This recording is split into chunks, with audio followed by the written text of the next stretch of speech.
retomamos con esperanza que las cosas vamos a mantenerlas latentes en nuestra mente para poder defender nuestra fe.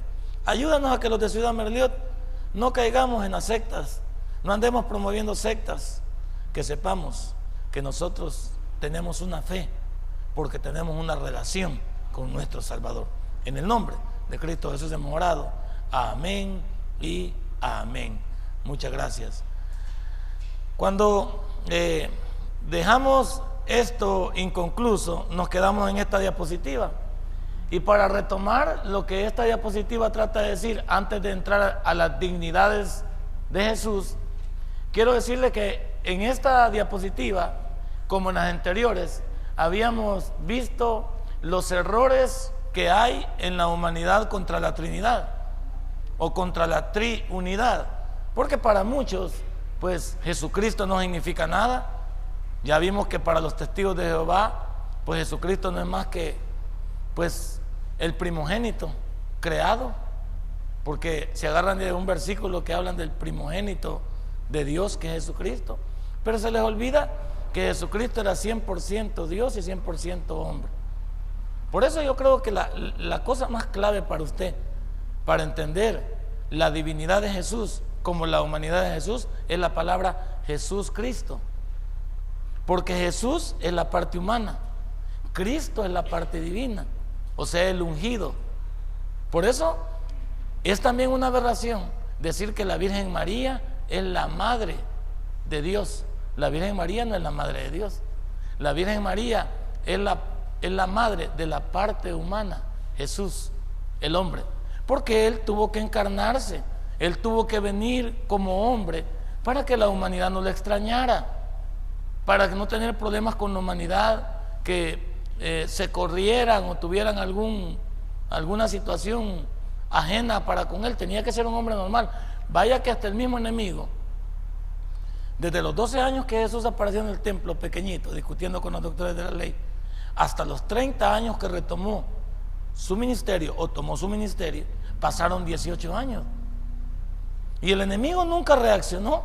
Nunca reaccionó. ¿Por qué? Nunca reaccionó porque a pesar de que Jesús o Jesucristo era Dios, nunca se imaginó, porque como lo vio como el hijo del carpintero, lo vio que era hijo de la Virgen María allí, oye, un pueblito en Belén donde nunca había salido nada bueno. Así dice la Escritura, algunos menospreciaron a Belén, nada había salido bueno.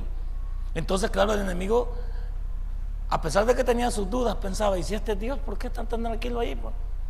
De los 12 años a los 18 no se dio nada. Y de repente, cuando apareció los 30 años, aparecieron un montón de enemigos, los fariseos y los saduceos, discutiendo con él. Discutiendo porque ellos esperaban un Mesías, pero un Mesías que los libertara del momento actual para ellos, que era el Imperio Romano. Y cuando se dieron cuenta que ese Mesías no hablaba de un reino terrenal, sino de un reino espiritual, porque él dijo, mi reino no es de este mundo, sino que yo estoy más allá, se desilusionaron.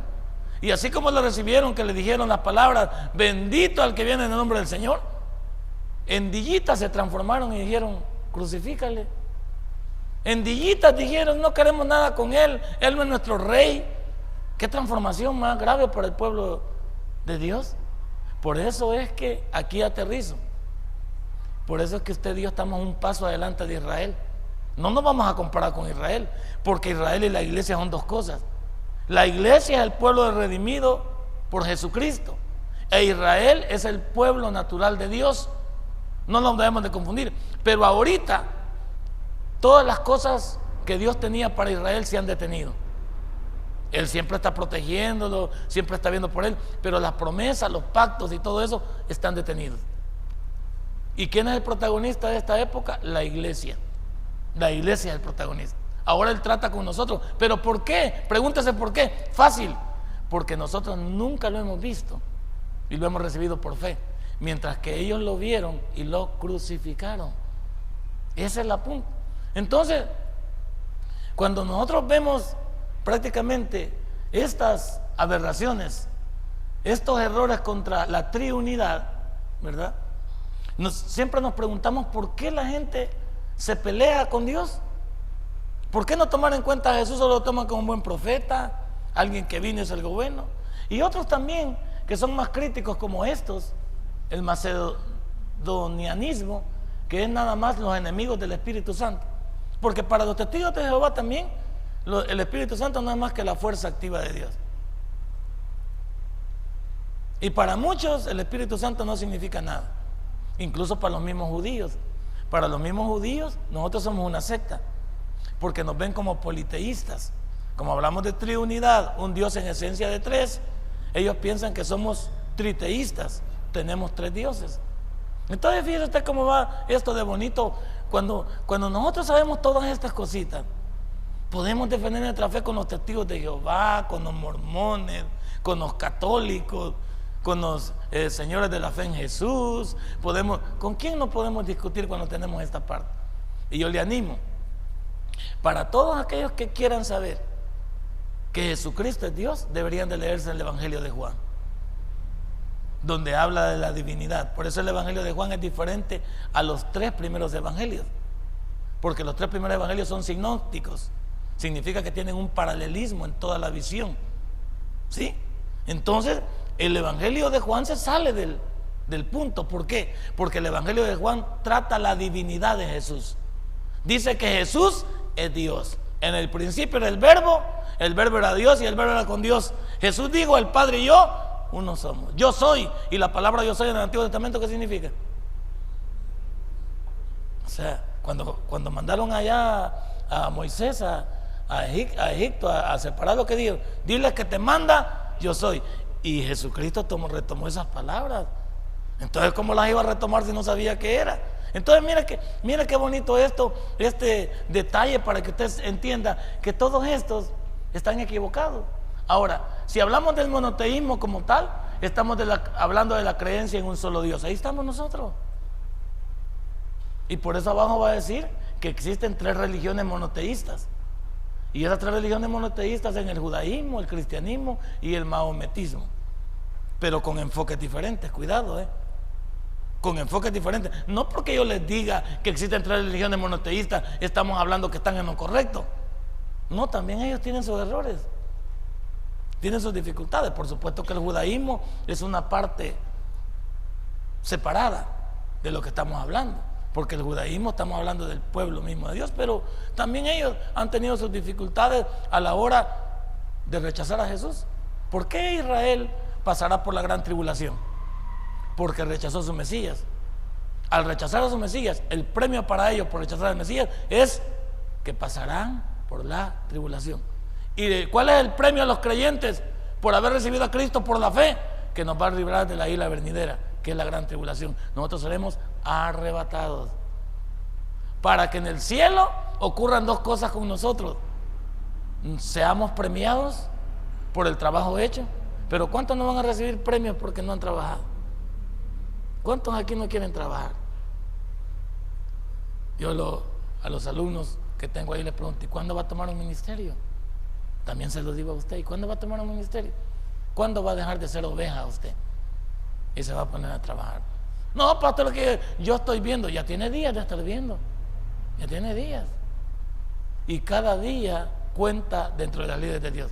Y cuando lleguemos al tribunal de Cristo allá, algunos vamos a llegar solo a ver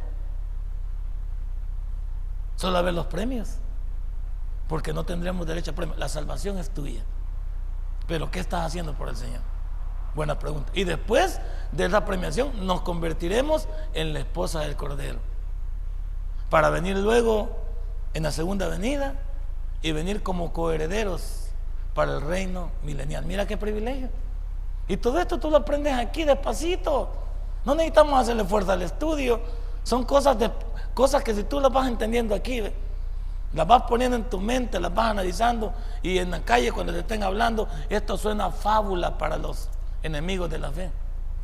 Suena bayuncada, como que estamos fumados, como que no tenemos nada que hacer y andamos inventando. Pero ¿quién es el que dice todo eso? Es este lindo manual, que todos deberíamos de tener. ¿Sabe que la Biblia es para memorizarla? ¿Qué tal si tuviéramos memorizada esta Biblia? Yo conozco a un señor a través del internet que es ciego y se ha memorizado toda la Biblia. Solo que le lean, que le repitan los versículos y él se lo ha ido memorizando. Por eso cuando llega a un lugar dice, abran la Biblia en tal versículo. Y como dice tal versículo, abran su Biblia. Y él no, la gente piensa que está loco como no abra la Biblia. No, él es ciego y él la tiene memorizada. ¿A cuánto nos hace falta también leer y memorizar esta Biblia? ¿Cuánto si la memorizáramos tuviéramos más defensa? Porque los testigos de Jehová te van a preguntar por qué no existe el cielo. ¿Sabías que para los testigos de Jehová no existe el cielo porque no existe el infierno? ¿Qué les vas a contestar? Buena pregunta, buena pregunta. Y te preguntan que Jesús también no es nada y que el Espíritu Santo no es nada, ¿qué les vas a contestar? Por eso ellos te sacan la Biblia, hasta te la exhiben. Porque los señores pasan toda la mañana del sábado aprendiéndose y discutiendo. Tú y yo podemos formar parte de algo. Este lindo manual te sirve.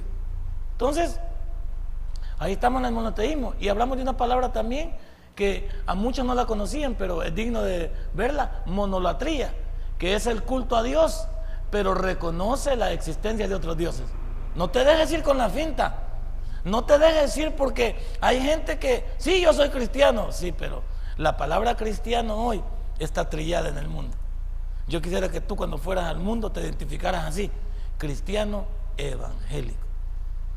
Ese es el término nuestro, cristiano evangélico. Incluso el judío, si te escucha que tú dices que eres cristiano, te asocia con la iglesia grandota y te ve como enemigo, porque la iglesia grandota no metió las manos por ellos en muchas etapas de la vida, desde la Edad Media, desde la Santa Inquisición, viniendo hasta el holocausto de Hitler en los años 1940 y algo. ¿Ah? Ten cuidado, o sea, los vocablos también que nosotros usemos, las palabras que nosotros usemos también nos identifican. Fíjate cuántas cosas has aprendido ya, retomando ya. Estas cosas tú debes de darle. Por eso es un discipulado, aprender. Entonces, no te dejes ir porque es un culto a Dios, ya la hicimos. No, mira lo que dice después: pero reconoce la existencia de otros dioses. ¿Sabe dónde caen estos? Estos caen en los mormones. Los mormones te aceptan también. Venga la Biblia, pero también venga el libro del Mormón, la perla de gran precio. Los masones, venga la Biblia, pero ya después del 3er grado te lo quitan. Y cuando llegas al grado 33, si es que llegas confundido. Y los ritos que tienen los masones, que es una secta de las más peligrosas y más herméticas para penetrar, son difíciles. Y una vez confundido uno ya no sale. Entonces, cuidado, no solo porque te digan que hay un culto a Dios estamos ahí. Entonces, ya caes tú en esto. Ahora entremos a las dignidades de Cristo. O sea, vamos a comenzar a ver nosotros aquí que dentro del reconocimiento de saber que Jesús es Dios, vamos a entender que Él tiene ciertos aspectos que lo diferencian de un ser humano normal. Para aquellos que creen que Jesús solamente es un hombre, te tengo noticias: Jesús es Dios. Y para demostrártelo, tenemos que hablar de las dignidades. ¿Y qué mejor manera que no comprobártelo con el Nuevo Testamento? Si no, te lo vamos a comprobar con el Antiguo Testamento. Porque estas dignidades están ejecutadas en el Antiguo Testamento. Y muchas de ellas fueron categoría principal de Jesús. Él es el único que ha podido retomar estas dignidades que ahora mismo vamos a ver. Comencemos. Primero abra su Biblia en 1 Timoteo capítulo 2. ¿Trajo su Biblia, verdad? Eso, el que no trajo Biblia, compre una, o vea si se roba una, pero dé por lo menos síntomas de cristiano. ¿Verdad? Por lo menos quítale la par y dígale: yo soy el evangélico. Digo. Que los que no han traído Biblia les da pena andar la Biblia. ¿Por qué les da pena andar la Biblia? Si la Biblia no estorba, ayuda. 1 Timoteo capítulo 2, versículo 5. Cuando lo tenga, sonría, por favor. Ahí dijo Ricardo Quintero, ¿verdad? Sonría, por favor, y eso le va a ayudar. La risa es remedio infalible. ¿Sabía usted que la risa es remedio infalible? Nos quita años de vida. Perdón, nos da años de vida. Lo que nos quita años de vida es la amargura. 2:5. Aquí está, mira. Porque hay un solo Dios y un solo mediador entre Dios y los hombres. ¿Quién es? ¿Ah? ¿Cómo dicen aquellos que Jesucristo entonces no forma parte? Usted como cristiano debe entender algo más que debo enseñarle aquí. Usted no puede ir al Padre si no es a través de Jesús. Nunca haga oraciones sin ir a través de Jesús. Nosotros le pertenecemos a Jesús y el Padre lo sabe. El Padre sabe que su Hijo fue el que se sacrificó por esta humanidad malvada donde entrábamos nosotros. Por lo tanto, cuando tú quieras ir en oración al Padre, debes de hacerlo a través de Jesús. Y todo lo que pidieras al Padre, dijo Jesús, en mi nombre, yo lo haré. Y aquí está bien, porque para aquellos que dicen que Jesucristo no es Dios, entonces qué golpazo, ¿no? Subrayalo y pone ahí a la par testigos de Jehová, mormones y sectas. ¿Dónde dejan este versículo? Entonces hay que arrancar la página, pues hay que botarla, pues. Aprenda a defenderte. Cada vez que vengas aquí, subraya esos versículos y ponles un título. Ponles ahí TJ, no te va a acabar de tío de pero ponle TJ. Ponle mormones abreviados para que puedas defenderte y puedas comprobarle quién es Jesús. Ahora, para que este versículo tome orientación correcta, en la época del Antiguo Testamento, y vamos a entender el Antiguo Testamento desde desde Génesis hasta Malaquías, que es la Biblia hebrea, porque los judíos se han quedado anclados en el Antiguo Testamento. Eso lo debe entender usted. Si nosotros pudiéramos decir cuántas Biblias hay, es una sola. Pero si podríamos decir cuáles son las 3 Biblias que usted realmente debería de tener en cuenta, es la Biblia hebrea, que es la que tiene nada más de Génesis hasta Malaquías, la Biblia nuestra, que es la que tiene los 66 libros, que es la que tiene el Antiguo y el Nuevo Testamento, y la Biblia católica, que tiene 73 libros. Mire cómo va. Me parece que la hebrea tiene 23. Tiene 23 porque hace agrupaciones. Porque los 12 libros que nosotros conocemos como profetas menores es un solo rollo. Creo que anda por 23 la Biblia hebrea. Y la Biblia nuestra anda por 66. ¿O hay menos? Vaya, después que estaba dudando. Y la Biblia de los católicos tiene 73, porque ellos le agregan 7 libros más, que se llaman deuterocanónicos. Dígales así para que no ofenderlos, porque les dice apócrifos o pseudoepígrafos, significa ocultos o descalificados. Entonces digámosle deuterocanónicos, porque estos libros aparecieron después de que el canon estaba firme. Y se cree que el canon quedó firme más o menos entre el año 100 y el año 300. Algunos lo manejan entre esa fecha, porque el último libro escrito fue el libro de Apocalipsis, y el último profeta fue Juan. Y si Juan se escribió, el libro de Apocalipsis de Juan se escribió entre el 95 y el 100 más o menos, por eso se le da esa especialidad de que entre el 100 y el 300 vamos a decir que el canon quedó firme. ¿Y quiénes fueron los que generaron para que estos libros quedaran así? Bueno, los padres de la iglesia fueron algunos de los protagónicos para que todo quedara firme así. Y la iglesia católica, que se jacta de que muchos de estos padres de la iglesia forman parte de ellos, no tomaron en cuenta estos libros, los 7 libros que le estoy hablando. Entonces quedamos claros que si pudiéramos hablar de una Biblia de los hebreos, para decir que ellos están hasta Malaquías. Otra Biblia, la nuestra, que es los 66 libros, que nosotros tenemos un problema, usamos la Reina Valera 1960 para nosotros poder hacer nuestras defensas, pero aún podríamos decir que nosotros tenemos la Biblia de ellos, y algunas veces podemos decir que ellos tienen la Biblia nuestra. No vamos a entrar en choque en eso. Entonces, dentro de este punto vamos a decir también que los católicos, su Biblia contiene 73 libros. ¿Estamos bien? Para aquellos que no lo sabían. Entonces, cuando entramos nosotros en la época del Antiguo Testamento, estamos hablando desde Génesis hasta Malaquías.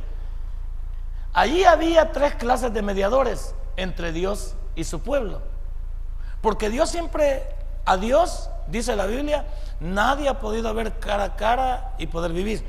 Entonces vemos incluso en la figura de Moisés, que cuando él sube, si lo podemos ver nosotros en el libro de Éxodo, cuando él sube al monte Sinaí y está en lo elevado y ve que la zarza no se consume, él se asusta porque Dios le dice que se quite el calzado de sus pies porque está en tierra santa.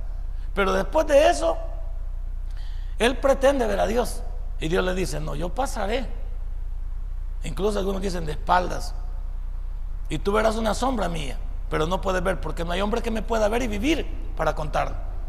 Entonces podemos decir aquí, nosotros en específico, que a Dios nunca se le ha visto, pero Él siempre ha querido tener una relación con el ser humano, y para eso Él se ha auxiliado del mismo ser humano, porque no hay otra manera de poder hacerlo.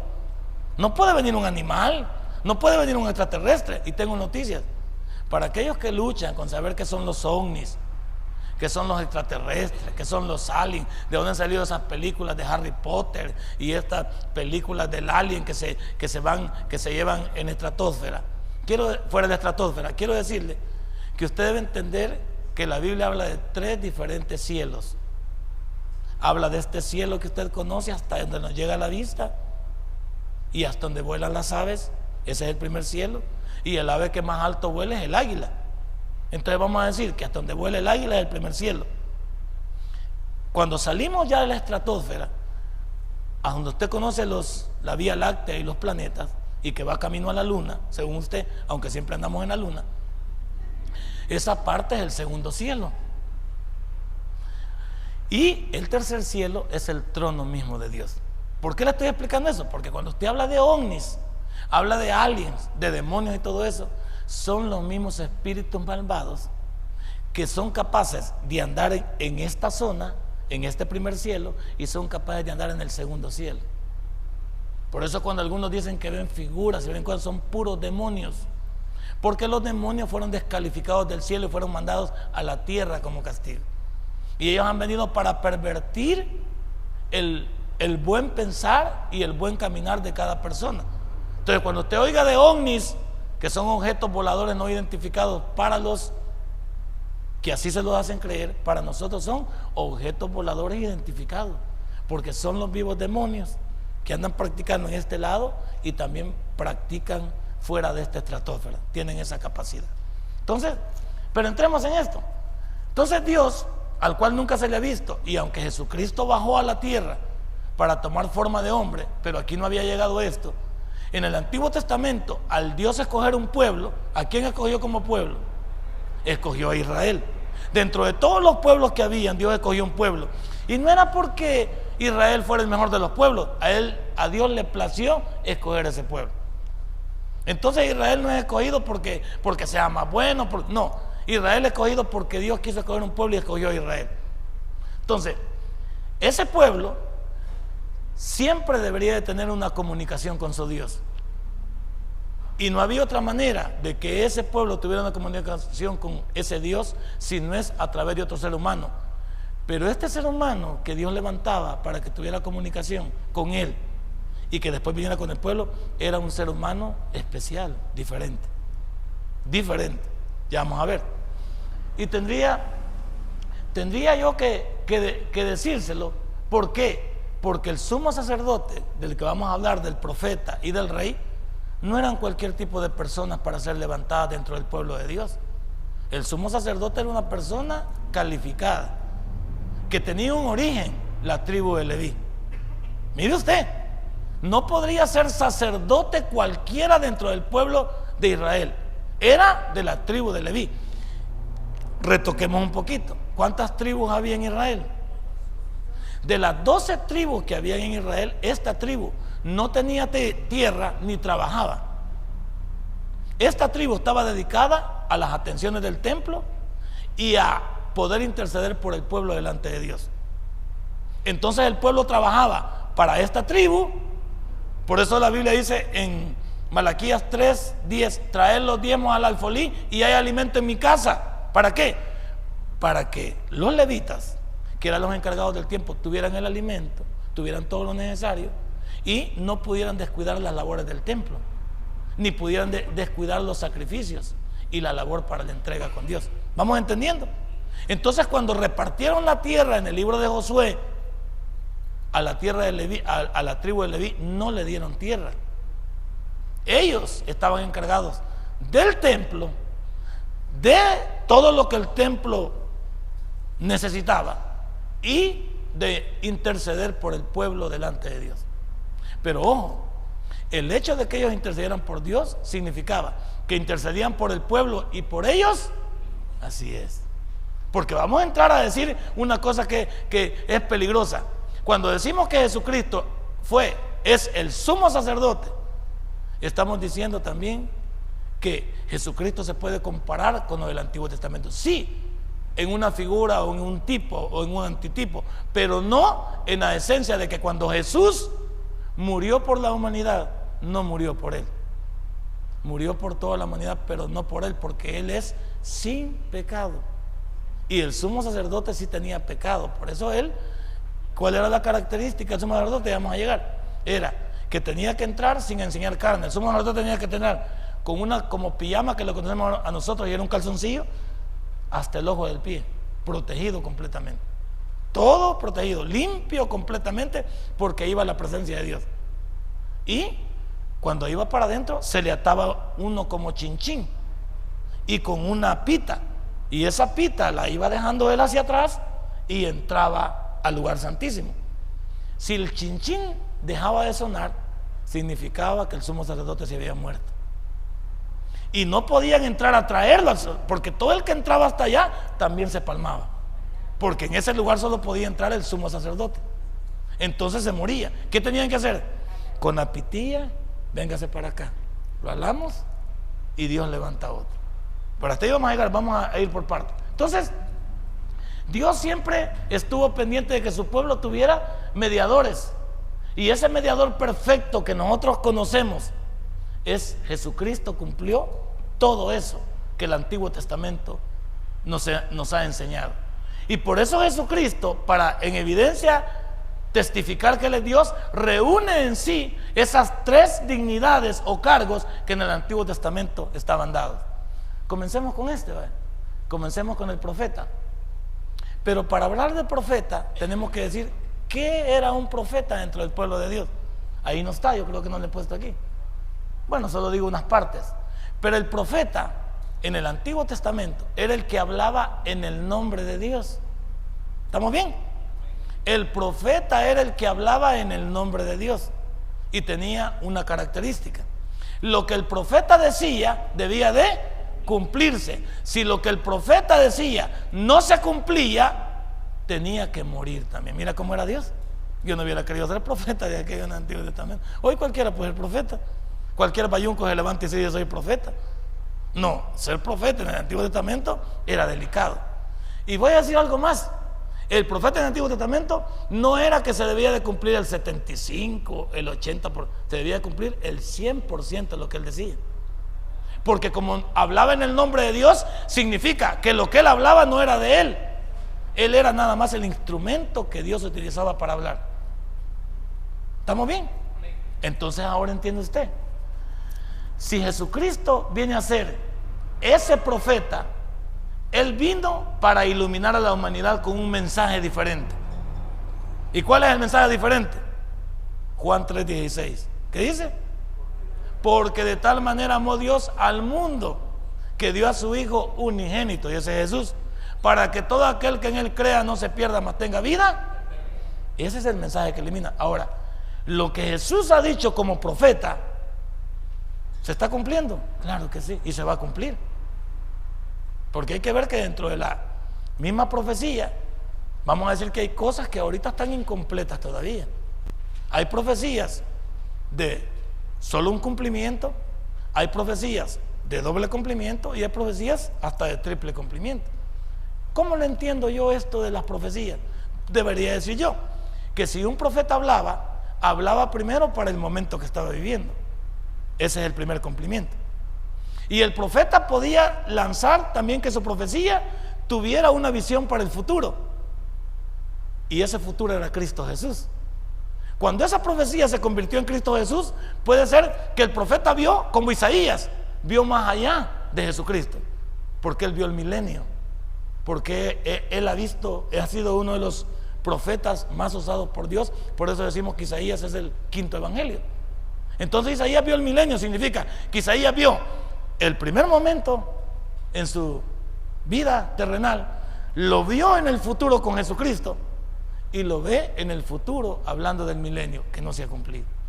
Entonces usted nota, de un cumplimiento el momento en que vivía, de doble cumplimiento en el futuro que es con Jesucristo, choca, y luego el de triple cumplimiento, que es en el futuro inmediato con los eventos del porvenir. Y los eventos del porvenir comienzan con el arrebatamiento de la iglesia. Si usted quiere pensar cuál es el próximo evento que se debe dar, el próximo evento es el arrebatamiento de la iglesia. Y eso nos invita a todos los cristianos a estar preparados. Fíjese, después del evento del arrebatamiento, todos los eventos tienen fecha. Este es el único evento que no tiene fecha. Que Jesucristo, algunos lo agarran para decir que no era Dios, cuando dice: yo no sé el día ni la hora en que el Hijo del Hombre regresará. Jesucristo ahí se autolimitó en la parte humana, no en la parte divina, porque Él es soberano. Y además no le convenía decirle a un montón de pícaros como nosotros, porque no estaríamos en una iglesia como esta, sino que nos hubiéramos venido a hacer fila un día antes del arrebatamiento. Vendríamos con todas las colchas y todas las mochilas y nos acostamos a la par de la iglesia, porque somos unos grandes viviendas los seres humanos. Entonces Él lo dejó latente para que nadie supiera el día ni la hora, para vivir preparándonos para Él. Por eso la Biblia dice: ojalá que cuando Cristo venga nos haya haciendo así que su voluntad. Pero ¿a dónde nos va a encontrar alguno de nosotros? No quisiera ni pensarlo, yo no nos podría encontrar a Dios. Y qué pena, ¿verdad? Que Dios nos encontrara en otras cosas que no es adorándole y glorificándole a Él. Entonces, hablando de la dignidad de profeta, Jesús es el Cristo profeta que ilumina a las naciones. El profeta del Antiguo Testamento era representante o agente terreno de Dios, ya lo dije, hablaba en el nombre de Dios, que reveló su voluntad en relación con el presente y el futuro. Por eso se llamaba profeta, porque no solo veía el momento actual de él, sino que veía el futuro. Por eso es profecía. Pero vamos a decir algo, y esto hay que irrumpirlo de un solo: ¿habrá profecía en este tiempo? La respuesta es no, porque si hubiera profecía, significa que este libro está incompleto. Póngale coco, por favor. Si le sale alguien que por ahí que tengo palabra de profecía y que yo le quiero, usted no sea malcriado, recíbale lo que trae, pero no tiene por qué creerlo. Los profetas llegaron hasta Juan. Si alguien dice que tiene una profecía nueva, hay que agregarle ese libro a este libro. Hay que traer un ungüento y hay que pegarlo aquí, ¿verdad? Hay que traer el escrito suyo y decir que faltaba ese aquí. ¿Me entienden? Ya no hay profecía. Lo que hay son anuncios de Dios. Dios puede utilizar al hermano para que me diga algo, sí, porque es algo, puede ser algo momentáneo, pero no altera este libro. Fíjese, hermano, que Dios me dio un sueño. En el sueño yo estaba viendo esto y lo otro, ok, porque los sueños existen o no existen. Sí, existen, pero el sueño que mi hermano tenga no va en contra de este libro. El sueño de mi hermano me va a ayudar para mi presente, pero no afecta mi futuro en cuanto a este libro. Cuidadito, para aquellos que andan que es profecía. Yo no dudo que en la Biblia las lenguas son una verdad, pero incluso las lenguas en la Biblia están atadas a que debe haber un intérprete, si no es nulo. Y si hubiera intérprete dentro de la iglesia y hubieran lenguas, esas lenguas no afectan este libro también. Perfecto. Porque si yo siempre he oído las mismas lenguas, y alguien se levanta un vaso en una iglesia y siempre dice lo mismo. Y como dice el libro de Segunda de Crónicas 7:14, si mi pueblo, bueno, si eso ya está aquí, o sea, eso no es nada. Eso por haraganes no le hemos leído. Mira lo que está diciendo el vaso, dice usted. Pero usted por haraganes no ha dado cuenta que está en la Biblia, pues. Anda de impresión, ¿no? Entonces, cuidado, cuando hablamos de profecía, no estén viendo, solamente entienda que si la Biblia es en quien nos apoyamos y es quien nos da todo lo que nosotros necesitamos saber, solo hay que remitirnos a ella. Y si la Biblia no lo dice, pues no tenemos por qué creerlo. Y si el libro está incompleto, entonces significa que también el sacrificio de Jesucristo estuvo incompleto en la cruz de Calvario. Ahora, cuando decimos aquí entonces que el profeta jugaba un papel importante dentro del pueblo de Dios era porque el profeta anunciaba todo lo que Dios quería decirle al pueblo. El profeta era el encargado de decirle al pueblo lo que Dios quería transmitirle. No había otro canal. Pero habían profetas malos, sí. Balaam fue un profeta que se vendió. Y por eso Dios le cegó. Por eso después vemos que la Ana le habla, porque el ángel se atravesó, pero sus ojos ya estaban carnales. Y hay un montón de nosotros también que somos cristianos, pero como somos carnales, ahí ven, no, ya no vemos, ya no distinguimos. Hay algunos que aunque tengamos el lente más grueso ya no vemos, porque ya estamos ciegos.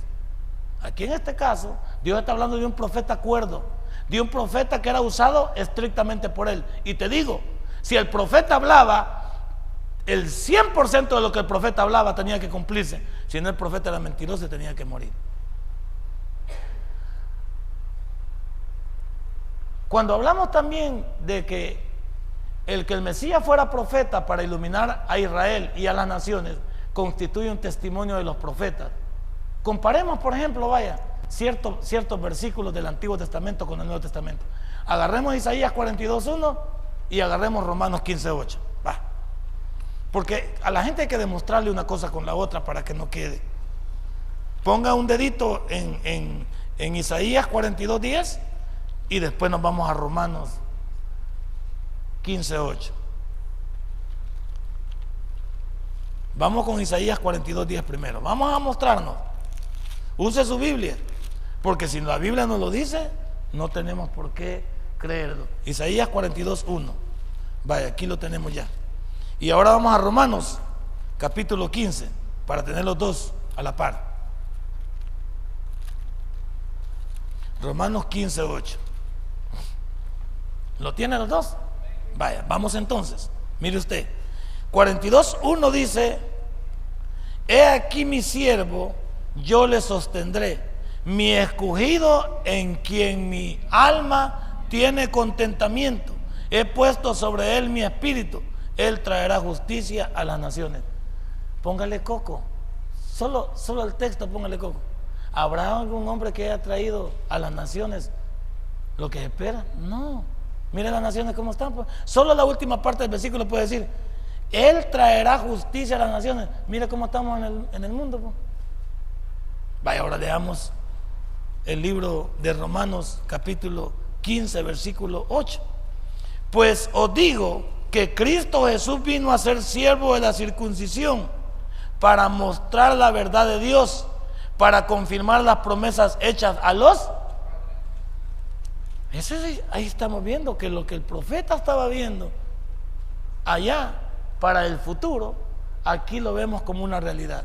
El Nuevo Testamento nunca va a contradecir al Antiguo, ni al Antiguo también. Ya vamos a ver los tipos y antitipos también, para que usted pueda ver lo que esto significa. Aquí podemos ver perfectamente lo que la Biblia dice. ¿Habrá alguien que haya traído justicia a este mundo? No.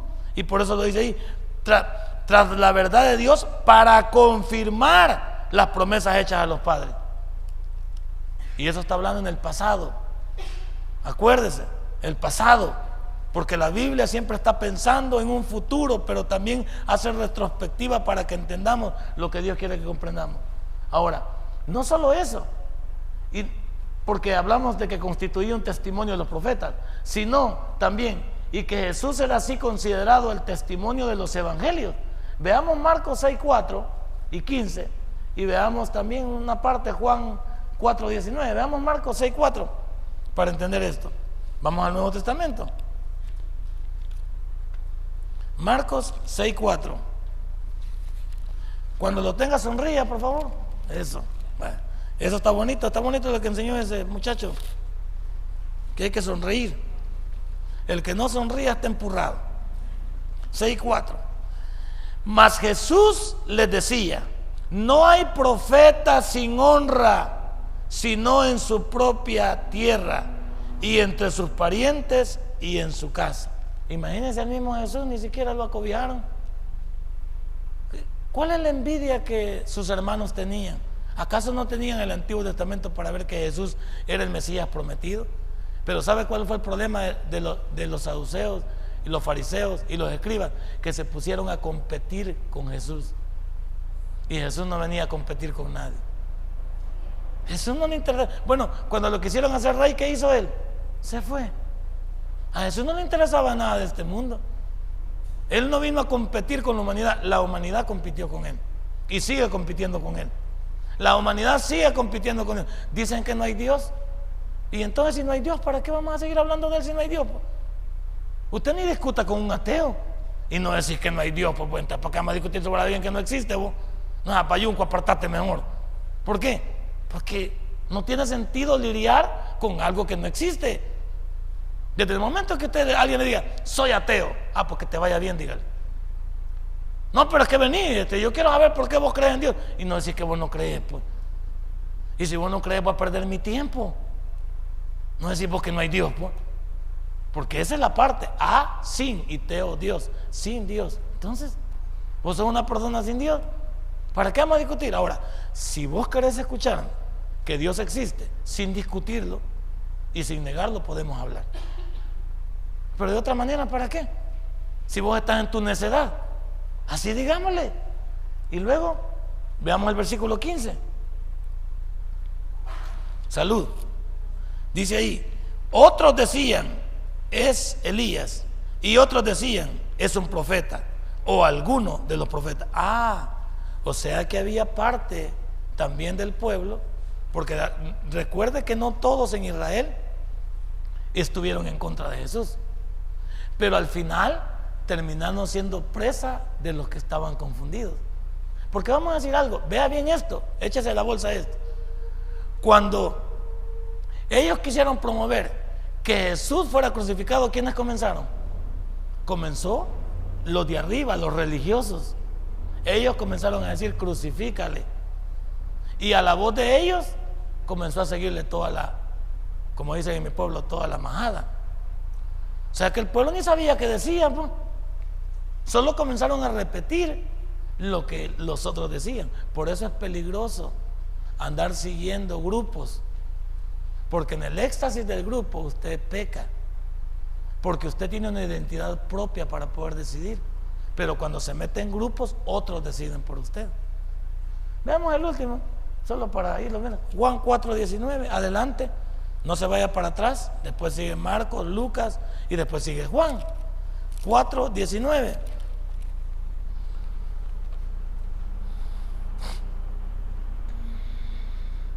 Vaya, mira, hablando con la samaritana.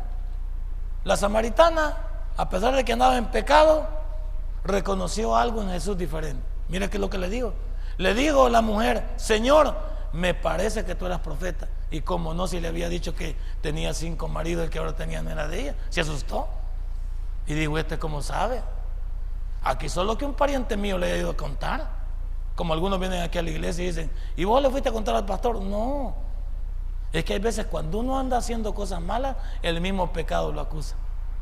Saber quién le ha dicho al pastor, ¿no? No, es tu pecado acusándote de lo que andas haciendo. Y dicen algo y te mueve los sentimientos.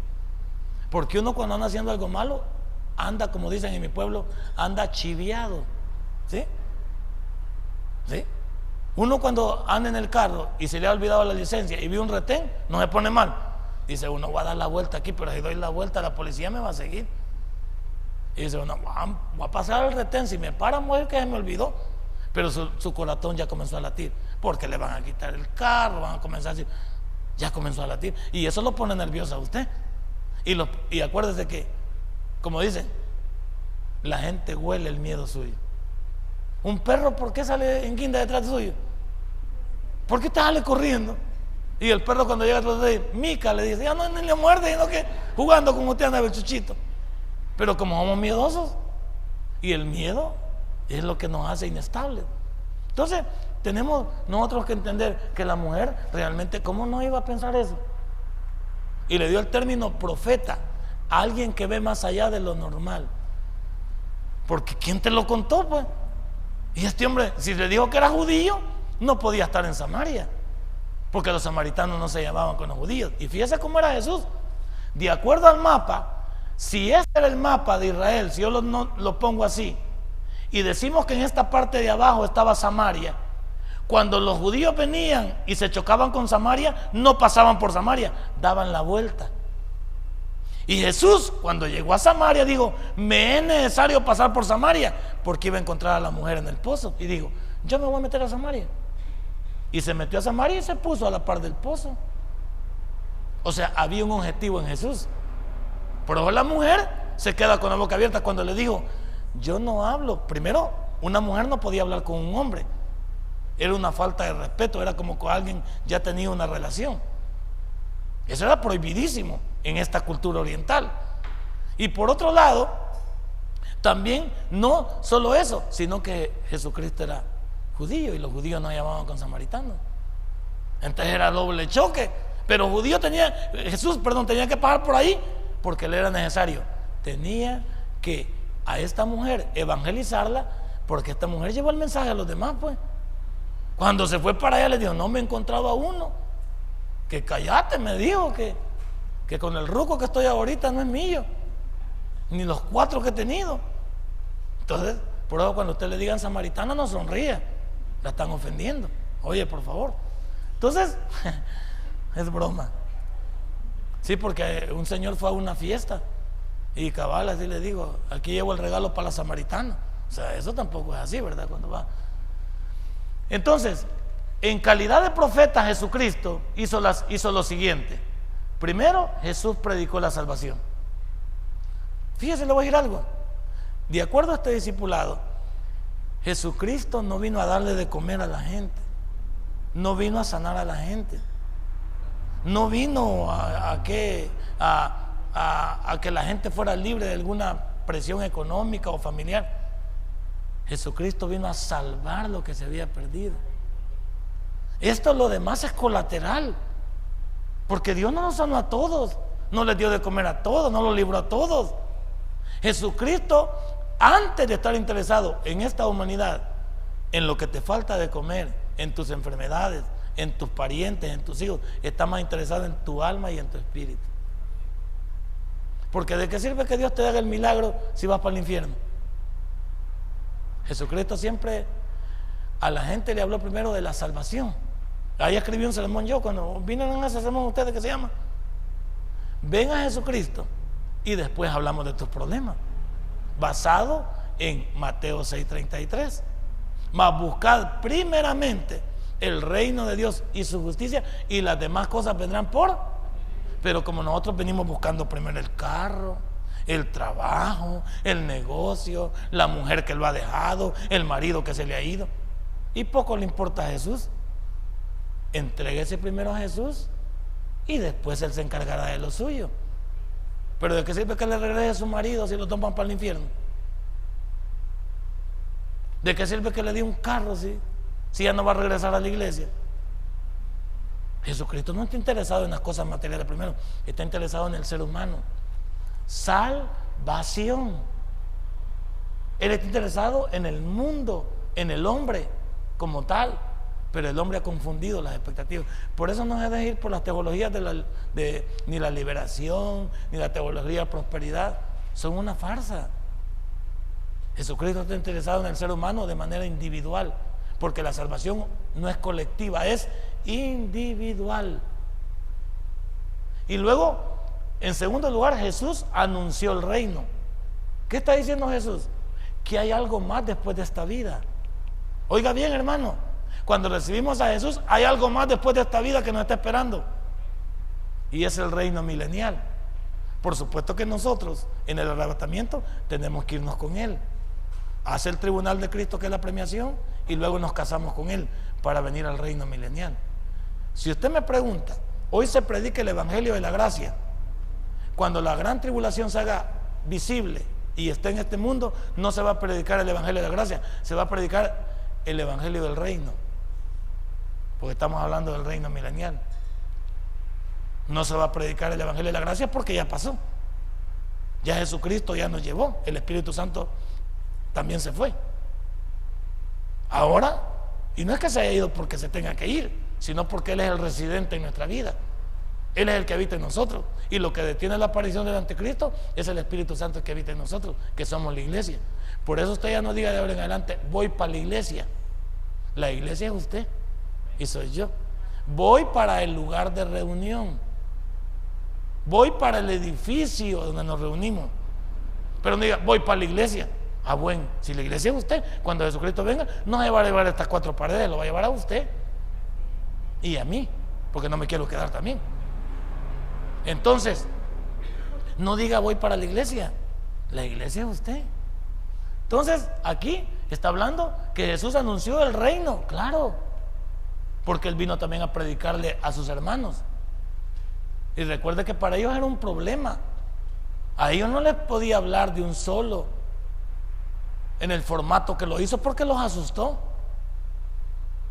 Por eso los judíos serán juzgados por los méritos que han hecho a través de la ley, pero también en la creencia de que un Mesías iba a venir por ellos.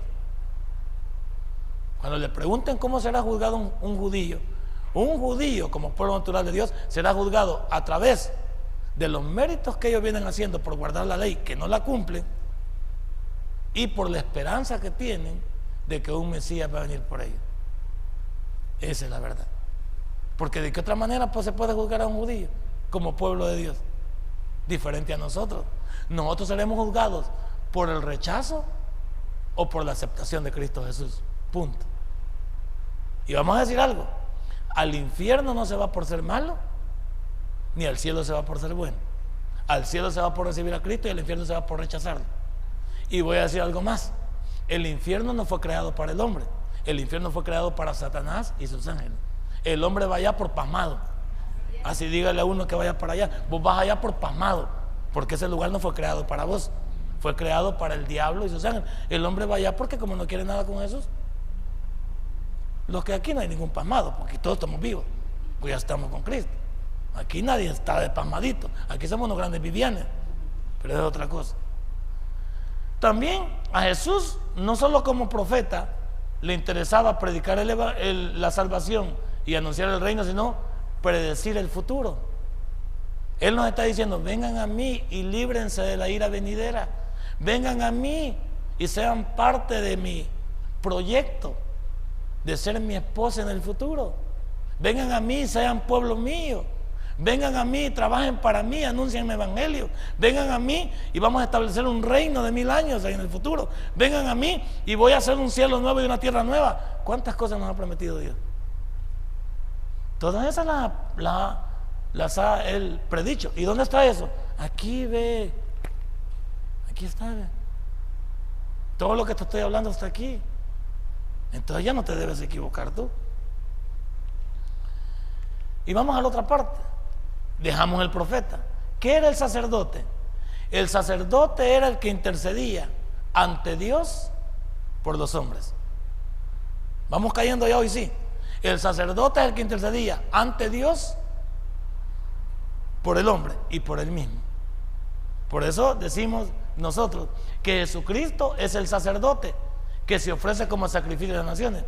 Cuando usted lee el libro de Hebreos, que el libro de Hebreos, la carta de Hebreos, es la supremacía de Cristo por sobre todas las cosas. Es decir, Cristo es superior a los ángeles, que son seres creados, es superior a los profetas, es superior a Moisés, porque Moisés significa la ley. Jesucristo es superior a todo. Cuando usted vea la carta de los Hebreos, que es dirigida a judíos que se habían convertido al cristianismo y estaban siendo perseguidos por sus hermanos porque habían abandonado el judaísmo y querían que regresaran.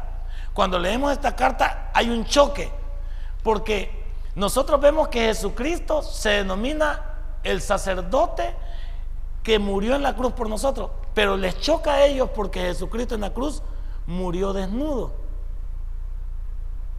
¿Cuál es la figura del sumo sacerdote que tenían? Todo cubierto, todo protegido. Pero vamos a decir algo: ¿por qué el sumo sacerdote físico o humano entraba protegido? Porque él sí tenía pecado encima. Jesucristo, cuando murió desnudo en la cruz del Calvario, murió desnudo y no había ningún tipo de problema que él fuera el sacerdote ofrecido, porque él no tenía pecado. Podía morir como quisiera, porque él no estaba muriendo en la cruz por él mismo, estaba muriendo por la humanidad. Ese es el choque en el libro de Hebreos, que dice: ¿cómo vas a creer que él es el sumo sacerdote si mira cómo está en la cruz desnudo? Sí, porque para ellos querían entender que Jesucristo era humano. Y aunque lo era, en la fase que había venido a ser, era divino. Por eso en la cruz no murió Cristo, murió la parte humana, porque la parte divina siempre se levantó. Ni siquiera lo atesoró ahí el sepulcro. Entonces vamos a entender que cuando usted ve esto, tiene usted elementos para defenderse. No se preocupe por lo que digan los demás, los religiosos, los ortodoxos, los que son bayuncos para agarrar un versículo y sacarlo de contexto para tener un pretexto. No se preocupe. La Biblia no es un solo versículo. Para aquellos que no saben, la Biblia tiene 31.173 versículos, 3.174 capítulos, 66 libros, 39 en el Antiguo y 27 en el Nuevo. No venga usted a querer hacer una doctrina de un texto. No venga de bayunquito y así dígale a las personas, no sea bayunco, hombre. ¿Cómo van a hacer de un texto una doctrina y querer que nos sujetemos a ello? No. Usted tiene todo un manualito lindo y precioso que si lo tiene dominado, no hay nadie quien se le resista a usted. Todos le van a huir. Pero no, usted cuando ve los testigos de Jehová, usted huye de ellos. Cállese, están los testigos. ¿Cuál es el miedo que le tienen los testigos? A los mormones, déjenlos pasar. Deje pasar al chelito y al negrito para que entren a la casa. Siempre anda un chelito y un negrito, ¿va? Para que no. Entonces, ¿cuál es el problema? Háganlos pasar. ¿Y sabe qué? Dígales, el estudio bíblico lo llevo yo hoy. Ustedes no van a estar hablando hoy. Yo llevo el estudio bíblico. A ver de qué vamos a hablar. Dígales, pero no que esté bien calladito. Hasta la atalaya agarra. Él anda cargando también en la Biblia doblada. No, hombre, defiéndase. Pónganse en pie. Vamos a recoger nuestros diezmos, nuestras ofrendas. Hoy mire cuántas diapositivas. Vimos 3 diapositivas y cuánto hemos hablado en 1 hora y algo. No, hombre, usted tiene que venir, pero bien, debe de venir deseoso de aprender. Vamos a cantar lo nuestro, tuyo es, y le vamos a decir a Dios que le damos un poquito.